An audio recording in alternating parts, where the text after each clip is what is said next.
Welcome back to the Nutrition by Carmen podcast. Thank you so much for joining me this week. Today we have two topics sort of intertwined into each other, and that is fat versus weight loss and my top tips for fat loss, or really they're tips that will help implement a healthy lifestyle. So it's all sort of incorporated into one. Now, before I get into any of this, if you are sitting down listening to this episode, I will encourage you to get up and walk around your house, your apartment, wherever you are. Get outside, press pause, get those steps in, because you know how important daily movement is to me. And I would love if this was an active listening podcast, meaning every time you listen to a new episode, you are moving or doing something to get your body going. So this is my opportunity to tell you to get up and move before we dive right in, because it's a really great couple of topics, I think, for this week. So if you've listened to me on Instagram or have read any of my posts, you have probably heard me say lose fat or fat loss time and time again. And so in this episode, I'm going to explain why I say lose fat or fat loss instead of lose weight. And again, I'm also going to outline some of my top tips for fat loss that should hopefully be easy to implement and also be sustainable as well. And so many people will often say, oh, I need to lose weight. I have so much weight to lose. I want to lose 10 pounds, whatever it is. But typically, the word weight is what they're using in that sentence. And what most people are really trying to describe in that sentence is that they want to lose fat. They want to get rid of their fat on their body. So I'm pointing this out because I just want people to understand the difference between the two, because there is quite a large difference. And so whenever we say weight equals everything. So when we step on that scale, the scale is telling us our full body weight and is not telling us how much fat we have lost necessarily. So when we talk about weight means your bones, it means your tendons. Weight is your muscle, weight is the food content in your stomach, it is the water in your body, and everything else, really. So weight is your full body. And so when we say lose weight, well, I don't really want people losing their incredible lean muscle mass. That is important tissue that we want to keep in our bodies. I don't want people's bone density depleting or diminishing by any means. We need our bones and our muscles, especially as we age. And so that is sort of the difference between lose weight and lose fat. Because if I think lose weight, I'm thinking about muscle, water, bones, everything else. But we typically want to lose fat. And so really that is the big difference between the two. So if you are somebody that has some pounds that you want to lose, I would encourage you to reframe what you're saying and say, I want to lose some fat. And I know that probably sounds weird to some people because we're so used to saying, I want to lose weight, I want to lose weight. But let's try and focus that on fat, because we want to gain lean muscle. We want to hold on to and have strong bones and tendons and all of that good stuff. So fat is what we want to lose. So that is really the difference between the two of those things. And so typically if somebody goes on a new diet or a nutrition program, they will lose a decent amount of weight in the first couple of weeks after implementing some new habits and whatever it is that they are trying to do. Now, depending on your body size, you can lose several pounds of weight. And I'm saying weight specifically here. I remember the very first week of my own nutrition journey, I stepped on the scale 7 days after starting it, and I had lost 7 pounds, 7 full pounds. And I thought, holy crap, this is amazing. This is working. It's only been a week. I've lost 7 pounds of, what I thought was body fat, but really, like myself and like a lot of people, this weight loss that we're seeing is exactly that. It is mostly water weight and possibly even some muscle tissue, depending on how restrictive you're being. And unfortunately, probably only a tiny portion of what you're seeing on the scale is true fat loss. So when our goal is fat loss, which it really should be if that's where you're wanting to get to and be on a healthy journey, you want to lose those fat stores again, hold on to our lean muscle mass, and just get rid of those fat stores. And so the slower you lose the fat, the better.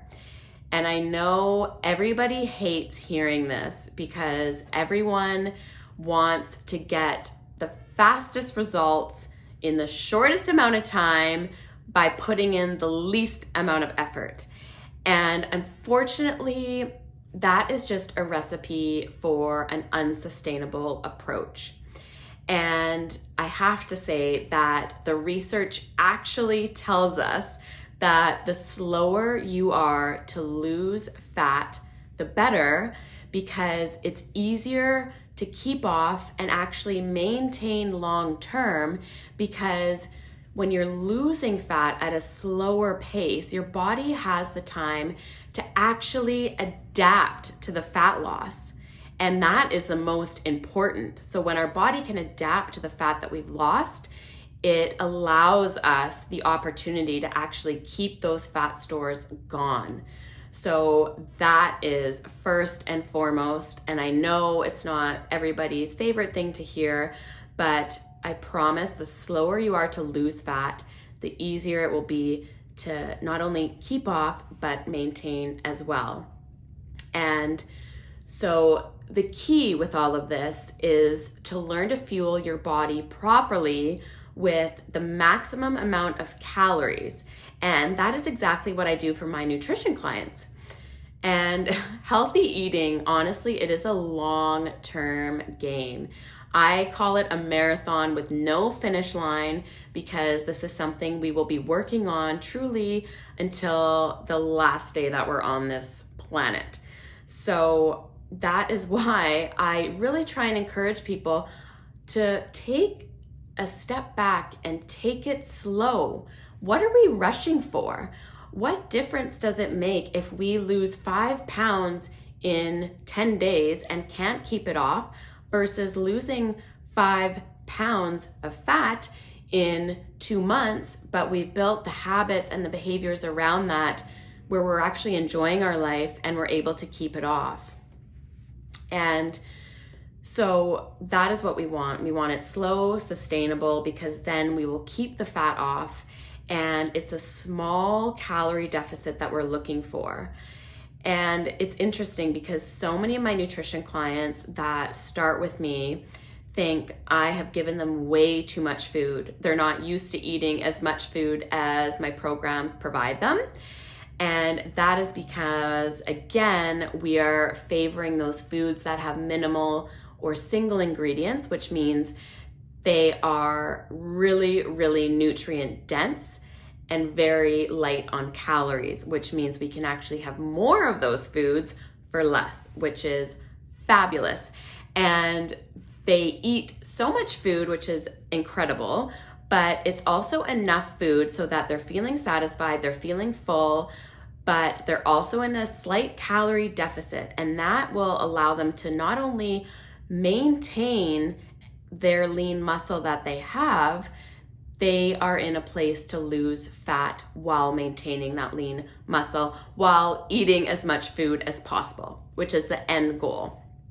And so really my philosophy when it comes to fat loss and fat loss programs is to implement these things slowly and over time so that it actually becomes a lifestyle and part of your daily habits and routine, and something that is sustainable. And really that is what the bulk of my nutrition programs are all about. So now getting to some of the fat loss tips and healthy lifestyle tips, I really find that so many people are wanting to lose fat. And I think that's great because they've recognized they want to get a little bit healthier. However, they do not have the basic principles and foundations that are actually required to get to that fat loss point. And unfortunately, these people will often go to, the latest fad diet or detox or cleanse or whatever the latest diet trend is on Instagram, hoping that that will be the thing that gets them the results that they're looking for. And oftentimes they're looking for those quick results, but unfortunately they don't have the knowledge that is required around fat loss, which is really the biggest issue, I would say. And so the tips I have to share today are all about really building a solid foundation and understanding around what is actually required for long-term sustainable fat loss and healthy habits that you can implement into your every single day. And so it's interesting because when you think about nutrition, I kind of was comparing it to building a house. So you have to start with the basics. Building a house, you need the plans, you need an idea, you need the blueprint, you need the drawings, and just the very basics to actually start from somewhere and build from there. You can't really just go from saying, I want to build a house, and then all of a sudden you are picking out paint colors or fabric for your couch. That is sort of going from 0 to 100 without filling in the really important gaps in between. And that is very similar to nutrition and fat loss. People don't want to do the hard work that is required to get them from saying, I want to lose fat, to implementing small changes that will ultimately get them the results. So in this instance, people are looking for fat loss pills, that latest cleanse, and like the house example, it's like picking your paint sample before you've even figured out the foundation or where you're even going to build your house. So you have to start really with the basics and take it one step at a time. And I promise you will have the most success, the most sturdy, wonderful house if you take those steps instead of skipping all the important stuff, right? So the next few things I'm going to outline, as I go through them, I really want you to ask yourself this question as I'm talking. And that is, am I doing that A, consistently, B, at all, or shoot, am I doing this even a tiny little bit? And those are the questions I want you to focus on as I outline these, because if your answer is, well, I do that sometimes, or, oh shoot, I don't do that at all, then these, again, are the basics and the foundation to getting onto your fat loss journey, if that's what you're wanting to do, or really just implementing really healthy, sustainable lifestyle habits. So these are the things you should ask yourself if you're doing consistently, but also on a daily basis. Number 1 is having a healthy balance of protein evenly throughout the day. Now, you've heard me talk about protein, I'm sure, many times, and you'll have heard me say that protein is the most satisfying macronutrient, meaning it will keep us feeling the most full for the longest period of time. And protein breaks down into amino acids, and amino acids make everything in our body, from our hormones to our neurotransmitters to our tissues. And it also supports blood sugar balance because it is so satisfying and it does not actually break down into blood sugar. Now, I've also mentioned this before, that protein has the highest thermic effect, which basically means our body uses more energy, aka more calories are used to break the protein down. And so I often see people eating a good amount of protein at lunch and dinner meals, but are really lacking protein at breakfast time. And there are so many people that come my way that say they have afternoon cravings. They always need to have a snack in the afternoon. And typically I will go through their daily food log that they've told me, and I see that they're either having no protein at breakfast or not nearly enough. And that is usually the first thing I would love you to ask yourself is, well, what do my breakfasts look like? Am I just having some oatmeal with fruit, or am I having some berries on their own? What is the protein source in my breakfast? That is a huge one. And I have a new client right now who has just started implementing more protein balance throughout her day. And she told me the other day she loves all the protein she's having because she was a person that would have some snacks or graze right before dinner. So right before her dinner meal, she's picking and eating things out of the fridge because she's starving. And she wasn't having nearly enough protein in her breakfast meal, and actually not even at her lunch as well. So we've increased that protein portion, spread evenly throughout the day, and now she rarely finds herself having to have that pre-dinner snack. So that is a huge thing I would love you all to look at and implement if you aren't already. And if you go back and listen to my episode on what a healthy meal actually looks like, I actually will outline what a good portion size of protein is at every single meal. So that is number one. Number two, add healthy fats to your meals. So fats are proven to decrease inflammation in the body, and fats also break down into fatty acids. And so examples of fatty acids are things like your omega-3s, your omega-6, and they're found in things like your olive oil, your coconut oil, nuts, seeds, nut butters, avocado, all that kind of good stuff. And you'll also find fatty protein sources that are fantastic, like your eggs and your salmon and things like that. And so fats are so important because they release satiety hormones and actually make us feel full and satisfied, which is amazing because they're so delicious. Now, I've mentioned before that fats are very calorie dense. And so to really treat your fats sort of like a condiment on your plate, like you just need a little bit of fat because that will go a long way. You don't need to cover your plate in a ton of fat. And so just like protein, fat does not break down to blood sugar.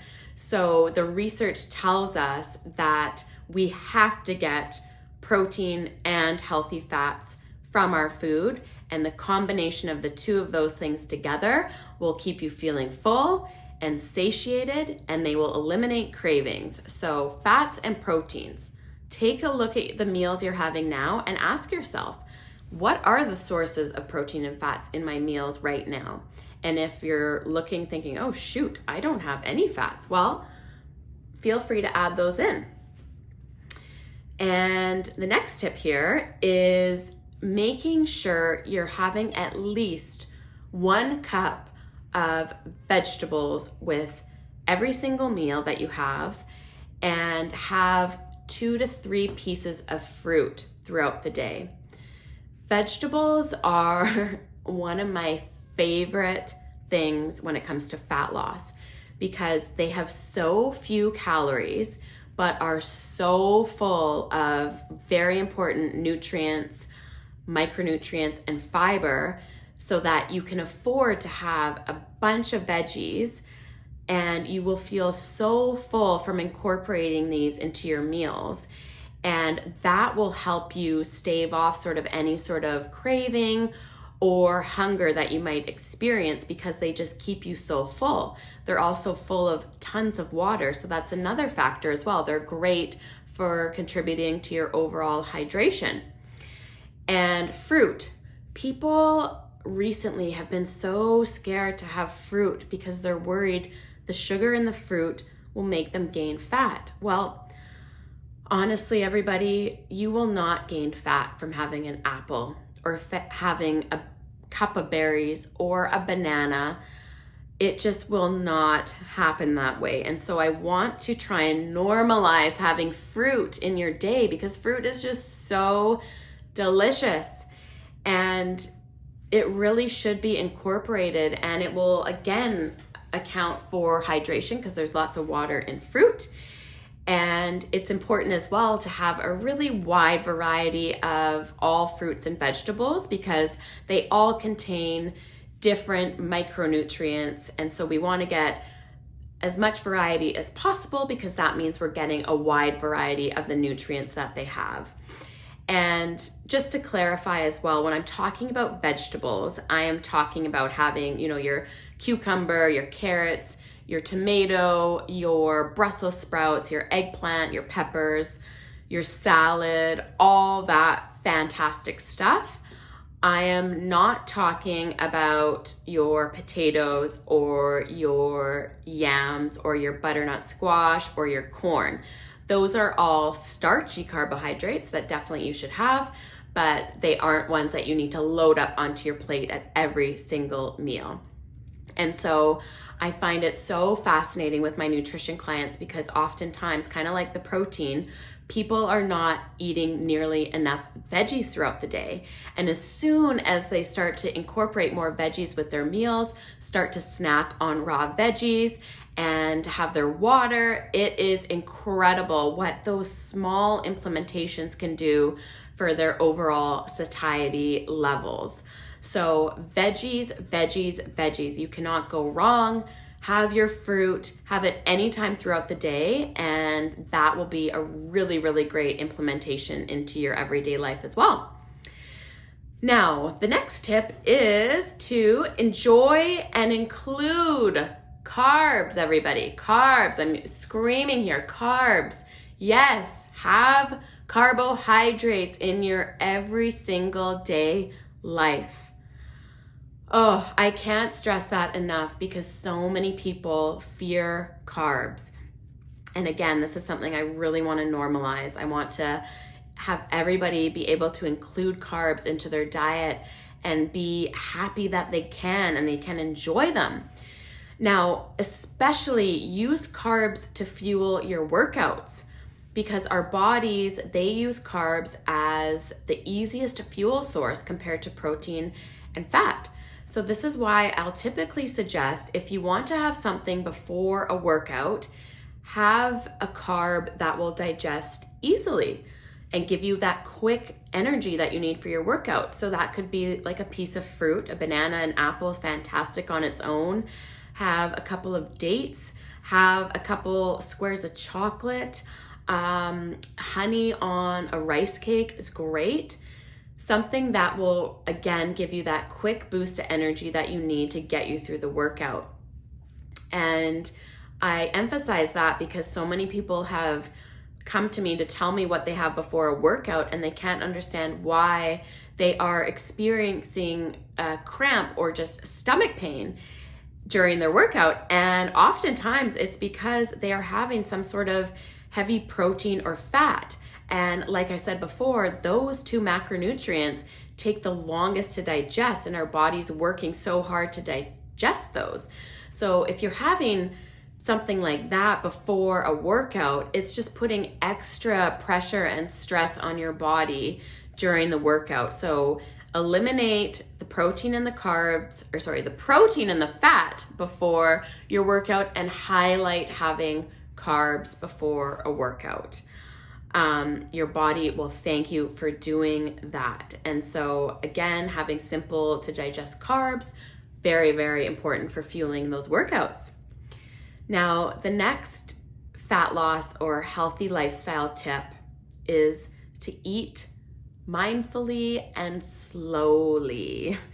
And this might seem like such an easy thing to say, but it's incredible how many people are not eating slowly or even paying attention to the meals that they're eating. And I encourage this because a lot of people that I've spoken to have stomach pain or gastrointestinal pain, and they're eating all the right healthy things, but they are wolfing down meals within minutes. And so our body doesn't even get the chance to prepare for that food. So chew your food as much as you can before you swallow it. Put your utensils down between your bites. Have water in between the bites as well. And really just pay attention to the meal and the moment that you're eating your meal. And I often encourage my clients, and I do this myself, to have a big glass of water before having a meal, because that will just help fill you up a little bit more. And if you are going back for seconds, before you do that, wait at least 20 minutes to see if you actually feel hungry for more food. And if you do, I would encourage you to go for what I talked about before.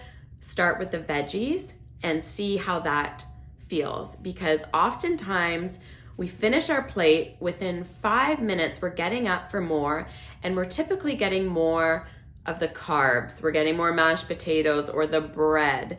And if you're getting up for more of that, then you are likely not truly hungry. But if you get up and you go for more salads or veggies, then that is fantastic. And that will help keep you feeling full, again, for a longer period of time. So really slowing down your meals, not eating in a rush, and just asking yourself, am I hungry for a meal right now? No? Okay, well, wait until you are. If you're eating a meal and you're done and you're thinking, oh, I really want seconds, well, ask yourself, am I really hungry for seconds? And if you are truly hungry, again, the veggies will satisfy you. So that is a huge one as well. Now, another tip I want to implement and recommend here is water. How much water are you honestly drinking during the day?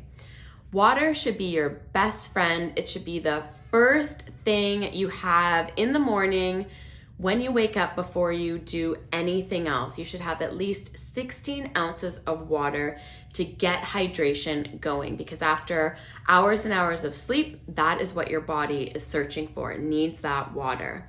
And this kind of ties back to the hunger piece as well, because so often when we're feeling quote unquote hungry, we actually might be dehydrated. And so our body is searching for something. And oftentimes the first thing we think of is the fridge or the pantry. We don't think of water.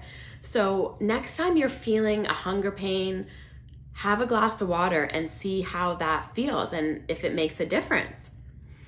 And it's funny because I think there are a lot of people out there that don't like the taste of plain water. And I've had a few clients that are in this boat.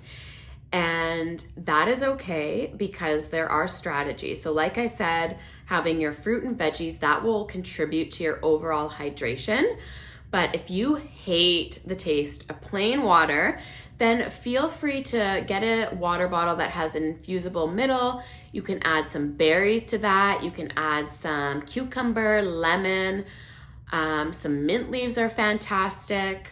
I've also spoken about the Element electrolytes that are fantastic because they have no sugar, but they also have some really fantastic minerals that support health, also with a really great pop of flavor. So just making sure you are sipping on water constantly throughout the day, because that will help with overall hunger levels, your cravings, your satiety, and your pee every day should be a light yellow to almost clear color. That is what you are going for, and that is what will tell you if you're drinking enough water throughout the day. And I would say again, start every single meal off with a huge glass of water. I promise it makes such a huge difference as well. Now, the other tip I will chat about here is movement and daily movement. You've heard me speak so much probably before about walking and getting your steps in and aiming for 10,000 steps a day if you can. And doing your favorite exercise and workout is fantastic, but daily movement is key. So many people will do a 30-minute workout, a 60-minute workout, and call it quits for the rest of the day because their Apple Watch has told them they burned 600 calories, and that is fantastic news. They can sit on the couch for the rest of the day. Well, I've done an Instagram post on smartwatches. I would go back and read that if you can and you're interested in. My Instagram is at Nutrition by Carmen if you don't follow me. But what is most important is how active you are during the whole day. So whether you're doing chores, you're walking, you're moving, aim for at least 7,500 steps a day. And if you aren't currently getting around this much, then try looking for ways where you can increase your step count. So whether that's, listening to a podcast like this while walking around the house, or doing some chores, or walking to the grocery store, or walking to the bank, just being more aware of your activity level during the day will go such a long way.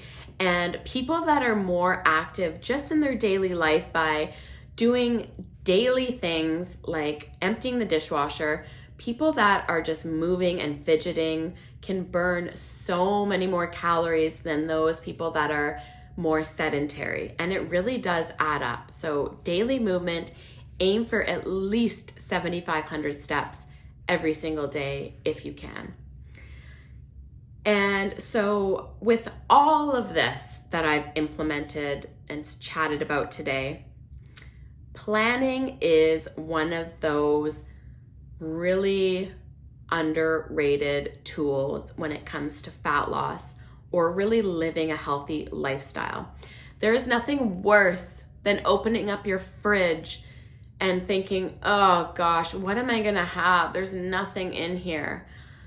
So knowing all that I've just outlined in this episode today, maybe you can start by just implementing one of the things. If you've asked yourself, am I doing that? And the answer is no. So maybe it's looking at your breakfast and adding a little bit more protein, or maybe it's filling up your water bottle and putting it right beside your bed or in the kitchen so that you see it and that's a reminder, oh, I've got to drink my water today.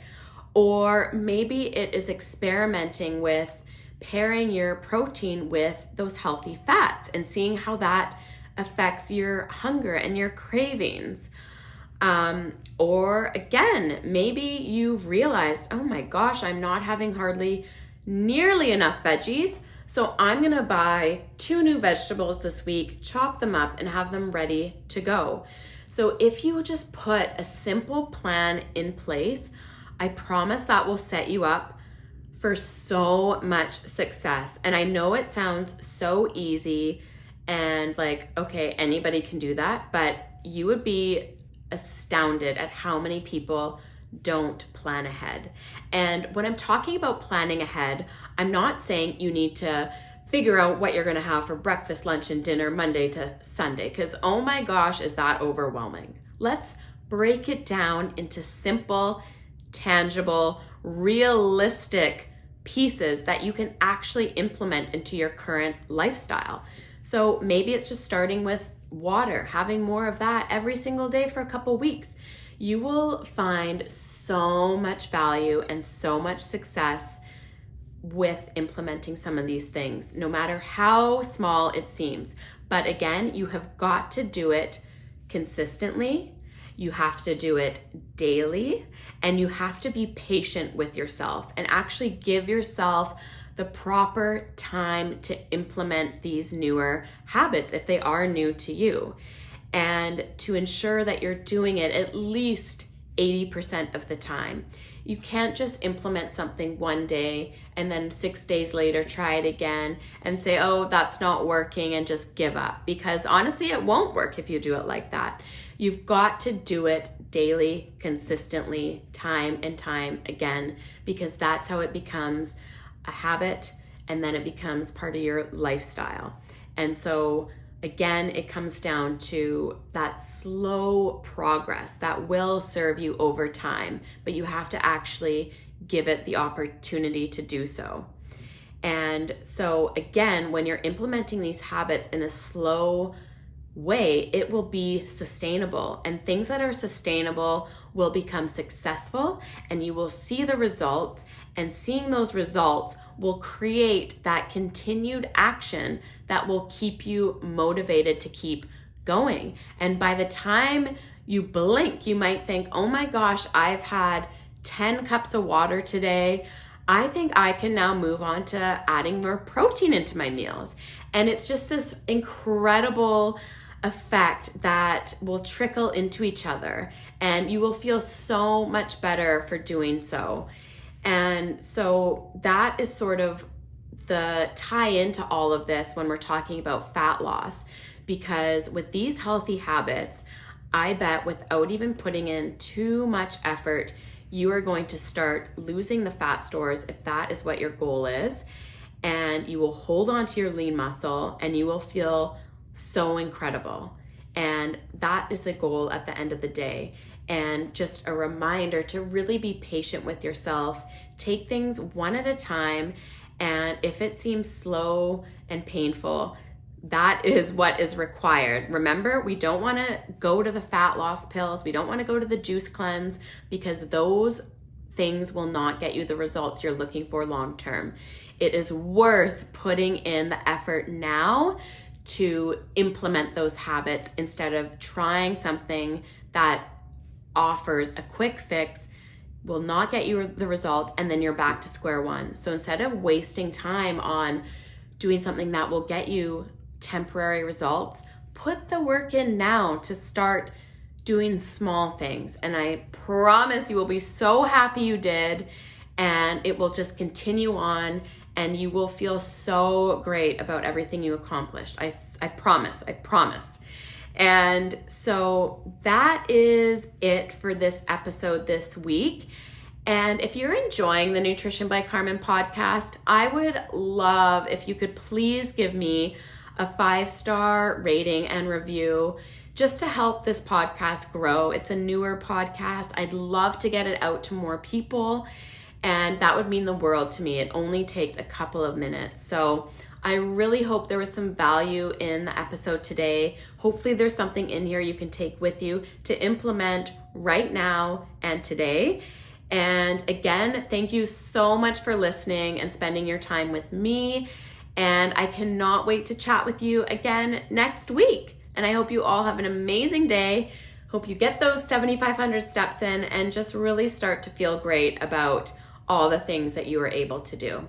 So we will chat with you in the very next episode. Thanks all.